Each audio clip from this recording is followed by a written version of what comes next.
এই কাহিনী যে সময়ের, তখনও ব্রহ্মদেশ ইংরেজের অধীনে আসেনি। তখনও তাদের নিজেদের রাজা রানী ছিল, পাত্র মিত্র ছিল, সৈন্য সামন্ত ছিল। তখনও পর্যন্ত তারা নিজেদের দেশ নিজেরাই শাসন করত।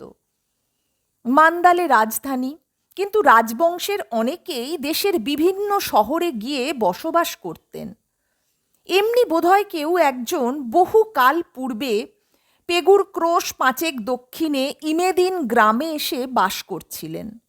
তাদের প্রকাণ্ড অট্টালিকা, প্রকাণ্ড বাগান, বিস্তর টাকা কড়ি, মস্ত জমিদারি।